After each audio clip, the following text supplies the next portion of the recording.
जब कुरुक्षेत्र की समर भूमि में सरशैया पर भीष्म हुए, जब कुरुक्षेत्र की समर भूमि में सरशैया पर भीष्म हुए, तब कुरुकलंक के नयनों में क्रोधाग्नि लगी और ग्रीष्म हुए।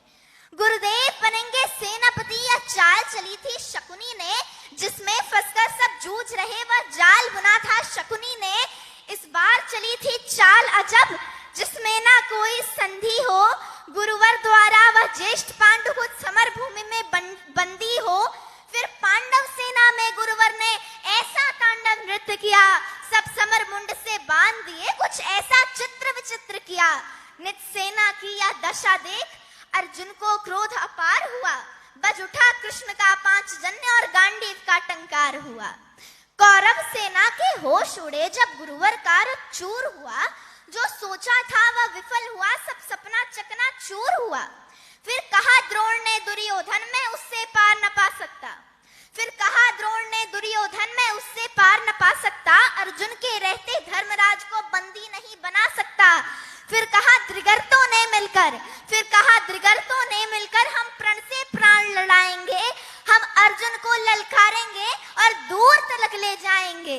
हम जान रहे हैं अर्जुन से पा सकता कोई पार नहीं, हम जान रहे हैं अर्जुन से पा सकता कोई पार नहीं, पर इससे बढ़कर मित्र तुम्हें मैं दे सकता उपहार नहीं। फिर क्या थी ऐसी नीति बनी जिसको सबने स्वीकार किया, उसने अर्जुन को ललकारा और समर भूमि से दूर किया। अर्जुन के जाते गुरुवर ने फिर कुछ नवीन संरचना की, अर्जुन के जाते गुरुवर ने फिर कुछ नवीन संरचना की, जिसका भेदन हो सके नहीं, उस चक्रव्यूह की रचना की।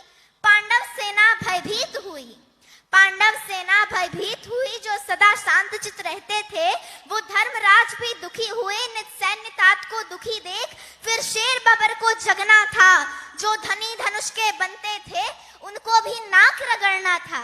है उम्र 18 बरस मगर, है उम्र 18 बरस मगर, ये बना धनुष का धन्नु है।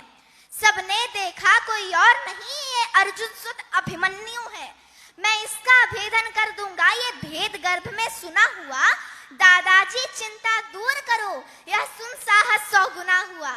फिर अभिमन्यु के पीछे ही कुछ तेज चले, कुछ तीन चले, कुछ पैदल घोड़े रथ सवार, ले गदा गदाधर भीम चले। फिर अभिमन्यु को न रोक सका, वह द्वार तीसरे पार हुए, पर आज द्वार पे जयद्रथ था, चारों भाई लाचार हुए।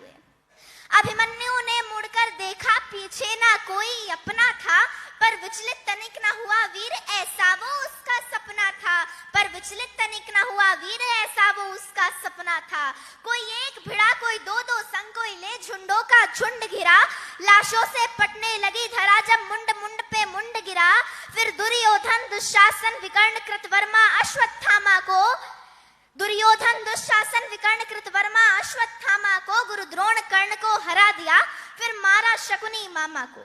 वह कर्ण भिड़ा जो दुर्योधन के विजय लक्ष्य की आशा था, वह कर्ण भिड़ा जो दुर्योधन के अंतर मन की भाषा था, वह कर्ण भिड़ा जो एक साथ 100 बाण चलाने वाला था, वह कर्ण भिड़ा जो दुर्योधन के विजय दिलाने वाला था।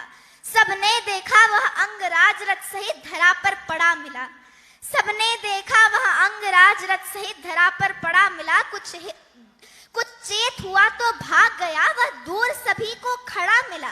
फिर दुर्योधन हो गया कुपित, ले सबका नाम पुकारा है, सब साथ इसे मिलकर मारो, ऐसा आदेश हमारा है। फिर एक साथ भिड़ गए 7 सातों ने ऐसा काम किया, फिर एक साथ भिड़ गए 7 सातों ने ऐसा काम किया। रथ तोड़ सारथी को मारा, घोड़े का काम तमाम किया। तलवार तीर जब टूट गए तो सर पर गदा प्रहार किया, तलवार तीर जब टूट गए तो रथ के चक्के उठा लिए, उन रथ के टूटे चक्कों से कितने के छक्के छुड़ा दिए। यह देख अधम दुशासन ने, यह देख अधम दुशासन ने फिर सर पर गदा प्रहार किया। गिर गया धरा पर वीर, तभी पीछे से उसने वार किया। सब नियम युद्ध के भूल गए और ऐसा अत्याचार किया। फिर बारी बारी से सबने उसके सीने पर वार किया। सब मायापति की लीला है, मैं कृष्ण लिखूं घनश्याम लिखूं, सब मायापति की लीला है, मैं कृष्ण लिखूं घनश्याम लिखूं, कितनों को धूल चटाया है, कितने गुरुओं का नाम लिखूं। शब्दों में सहज सुशीलापन, अब कविता को विश्राम लिखूं, मैं उस बालक अभिमन्यु को अब अंतिम बार प्रणाम लिखूं, अब अंतिम बार प्रणाम लिखूं।